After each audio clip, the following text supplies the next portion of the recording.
Assalamualaikum warahmatullahi wabarakatuh. Sehari setelah perang Uhud, kaum muslimin masih diliputi luka dan kelelahan.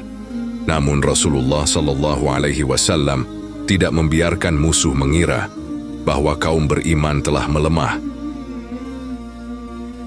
Dengan izin Allah, beliau memerintahkan para sahabat yang ikut Uhud untuk kembali bersiap. Inilah ujian keteguhan setelah penderitaan.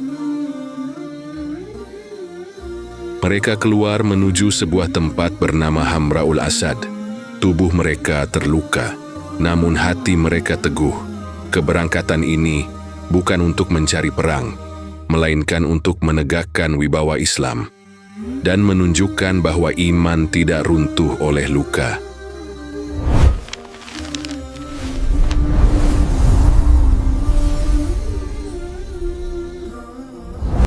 Medan Uhud terdiam, seakan gunung pun ikut bergabung. Pasir bercampur darah para syuhada. Bendera-bendera tertunduk oleh angin sore. Disinilah kaum muslimin belajar bahwa iman tidak selalu dibuktikan dengan kemenangan yang gemilang, tetapi dengan keteguhan setelah terpukul. Tubuh-tubuh mulia terbaring, namun ruh mereka hidup di sisi Allah.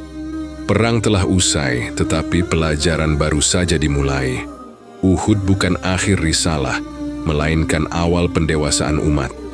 Dari tanah yang basah oleh pengorbanan inilah, Allah menyiapkan babak baru yang lebih berat dan lebih mulia. Langkah-langkah tertatih menuju Madinah. Kaki pincang, bahu terbelah, kepala terbalut kain yang telah memerah. Tidak ada sorak kemenangan, hanya diam yang penuh makna. Setiap luka menjadi saksi bahwa ketaatan adalah harga iman. Mereka pulang bukan sebagai pasukan kalah, melainkan sebagai murid-murid yang sedang diajar langsung oleh Allah.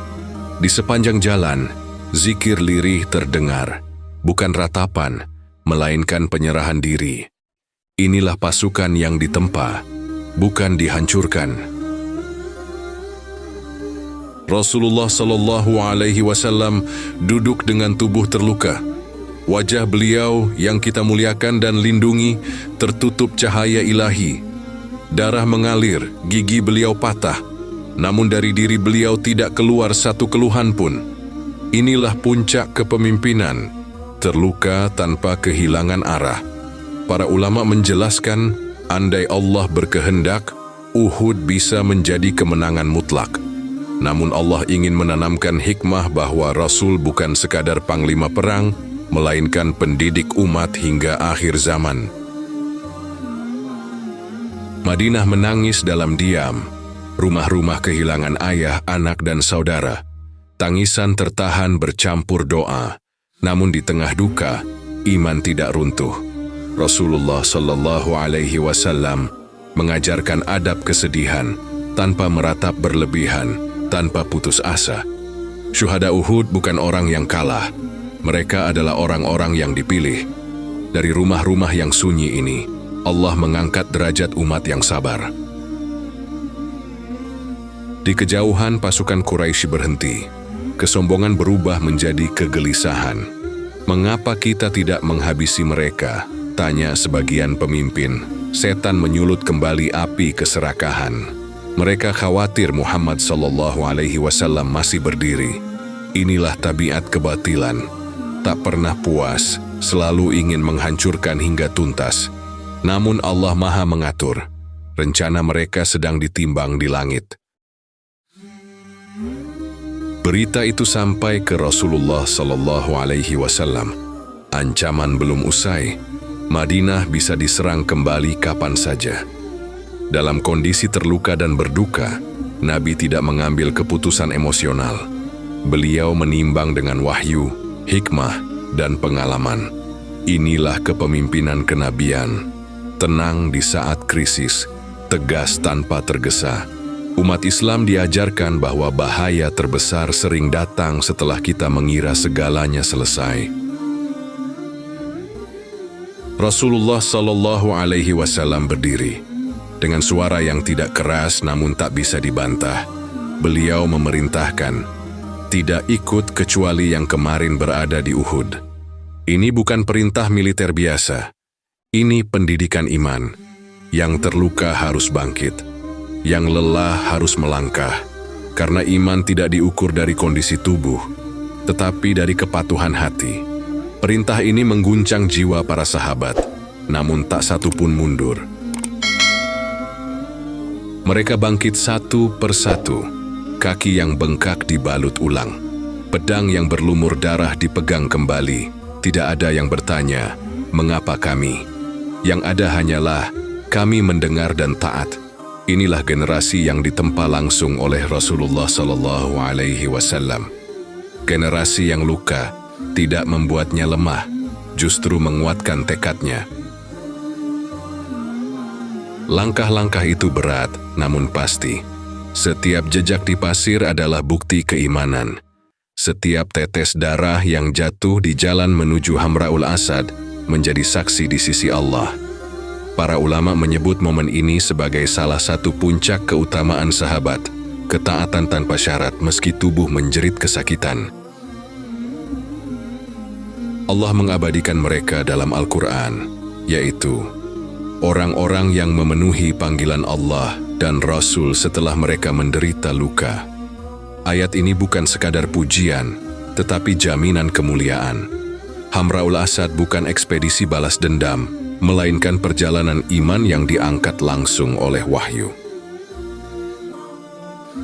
Fajar belum tinggi ketika pasukan itu meninggalkan Madinah. Tidak ada gemuruh, tidak ada teriakan perang. Yang terdengar hanyalah derap langkah dan zikir lirih. Kota yang baru saja berduka kini melepas para pejuangnya kembali. Bukan untuk bertempur, tetapi untuk menunjukkan bahwa iman belum tumbang. Rasulullah SAW berada di barisan depan.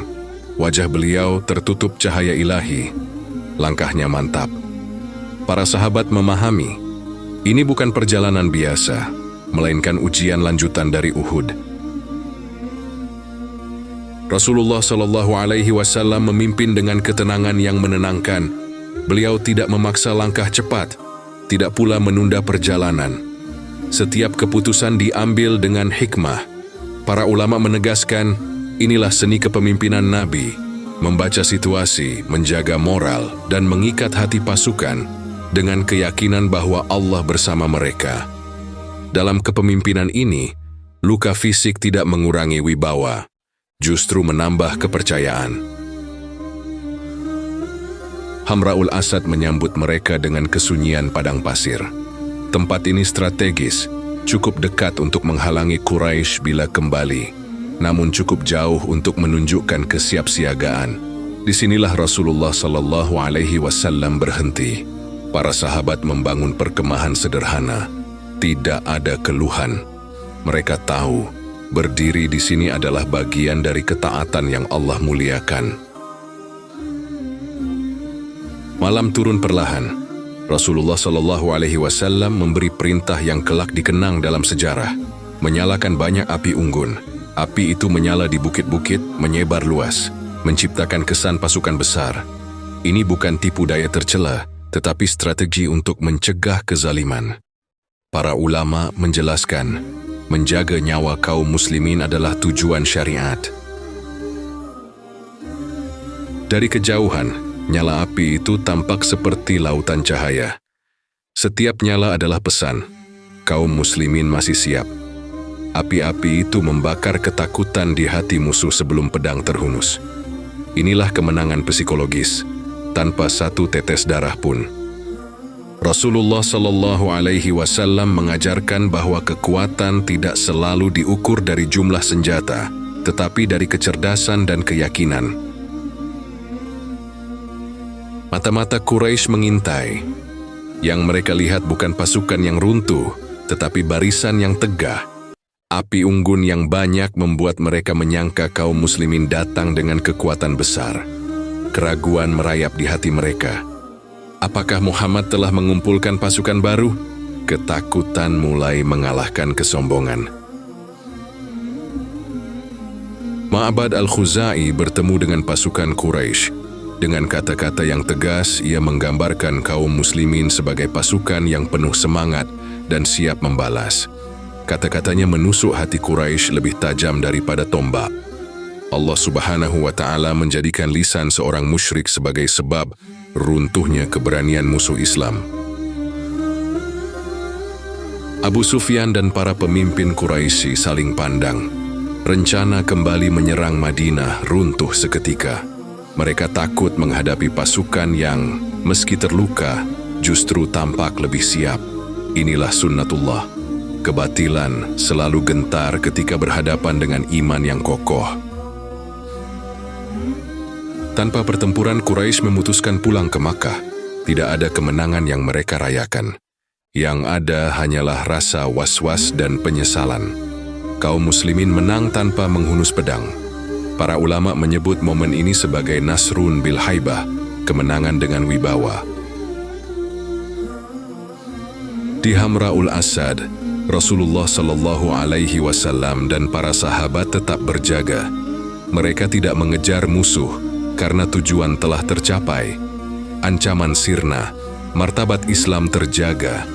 Inilah pelajaran besar. Tidak semua kemenangan ditandai dengan dentang senjata. Sebagian ditulis dengan kesabaran dan ketaatan.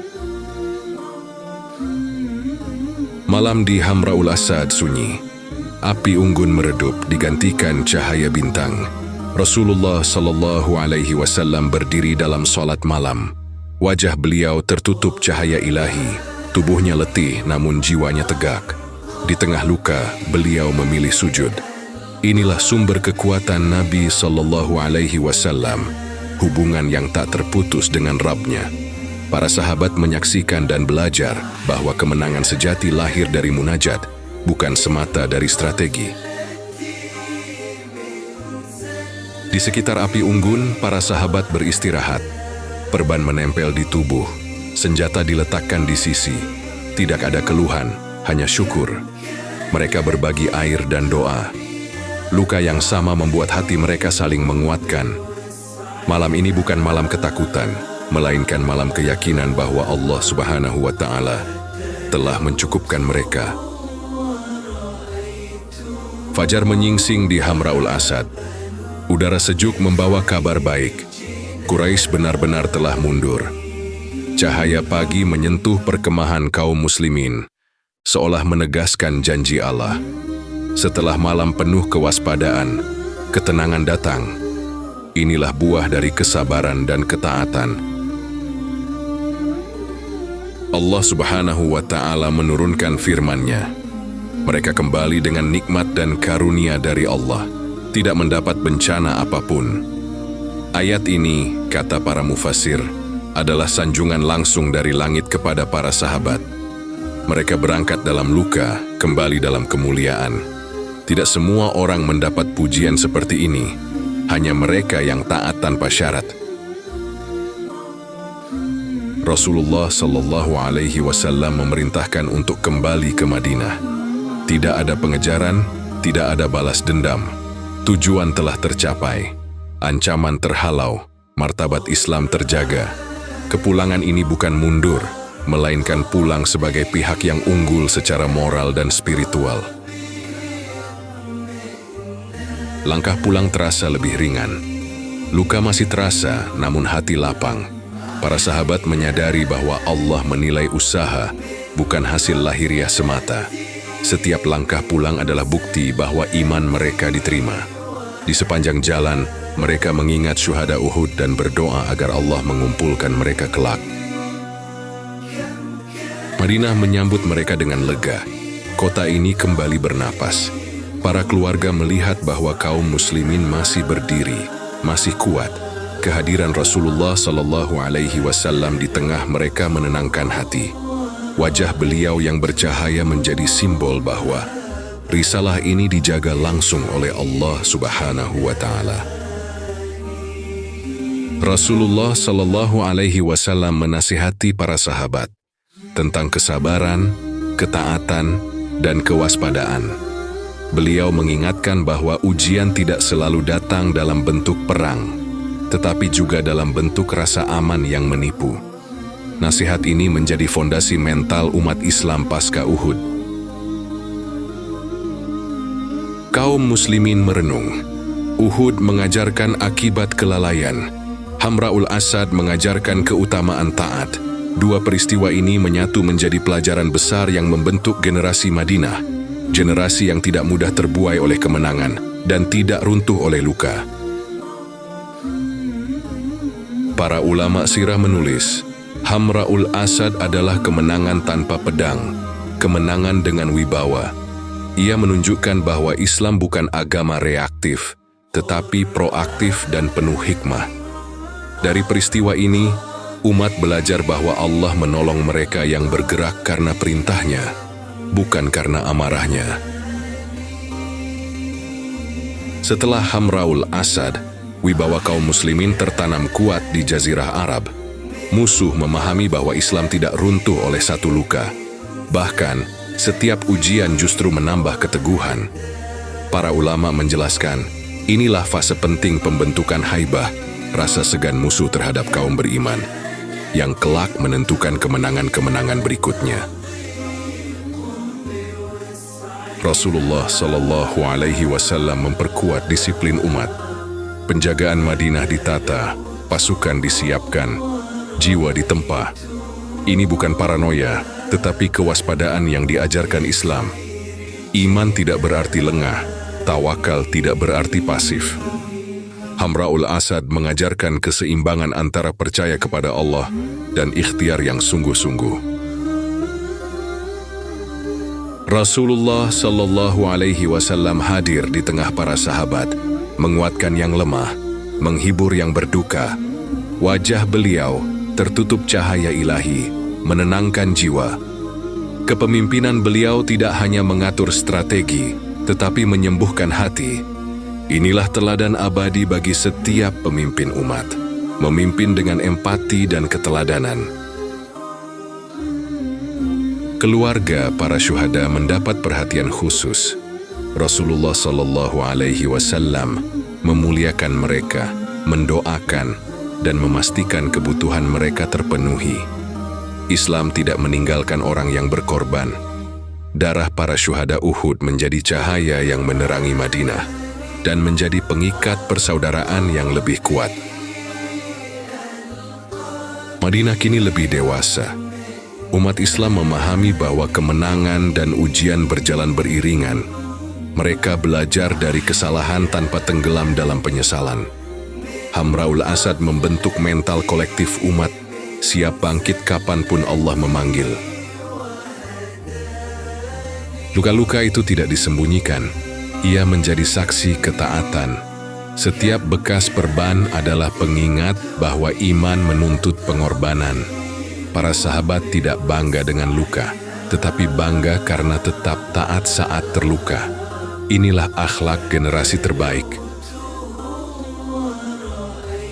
Malam-malam Madinah kembali hidup dengan doa. Tangis dalam sujud, harap dalam munajat. Rasulullah Shallallahu Alaihi Wasallam mengajarkan bahwa kekuatan umat tidak hanya lahir di medan perang, tetapi di sepertiga malam terakhir. Dari doa inilah, kemenangan sejati disiapkan. Salat subuh berjamaah menguatkan barisan. Hati-hati yang sempat terguncang kini kembali menyatu. Umat yang syafnya rapi akan kuat menghadapi apapun. Hamra'ul Asad menegaskan kembali, persatuan adalah benteng umat. Di ufuk Madinah, jalan panjang dakwah terbentang. Uhud dan Hamra'ul Asad hanyalah satu fase. Di depan masih ada ujian, perjanjian, dan kemenangan besar. Namun kini, umat Islam telah belajar cara bangkit setelah jatuh, pelajaran yang akan mereka bawa sepanjang sejarah. Hamra'ul Asad bukan sekadar ekspedisi militer. Ia adalah deklarasi iman. Ketika tubuh terluka, jiwa berdiri. Ketika musuh berharap kelemahan, Allah menampakkan kekuatan. Dari peristiwa inilah umat Islam belajar. Ketaatan setelah luka adalah kemenangan yang paling dicintai Allah. Kabar keberangkatan Rasulullah Shallallahu Alaihi Wasallam sampai kepada pasukan Quraisy. Mereka menyangka kaum muslimin telah hancur, namun kenyataan sebaliknya. Hati mereka pun gentar dan mereka memilih untuk kembali ke Makkah. Tanpa melanjutkan serangan, Allah Subhanahu wa Ta'ala menolong kaum beriman tanpa pertempuran. Hamraul Asad bukanlah kemenangan dengan pedang, melainkan kemenangan dengan keteguhan. Allah memuji mereka yang memenuhi seruan Rasul-Nya meski dalam keadaan terluka. Peristiwa ini menegaskan bahwa kekuatan iman data lebih dahsyat dari senjata.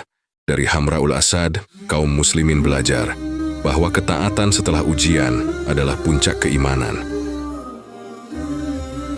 Terima kasih telah menyimak perjalanan kisah ini. Semoga kisah ini menjadi pengingat, penambah iman, dan teman dalam perjalanan hidup kita. Nantikan episode berikutnya. Semoga Allah Subhanahu wa Ta'ala merahmati langkah kita, menenangkan hati kita, dan menguatkan setiap doa yang kita panjatkan. Wassalamualaikum warahmatullahi wabarakatuh.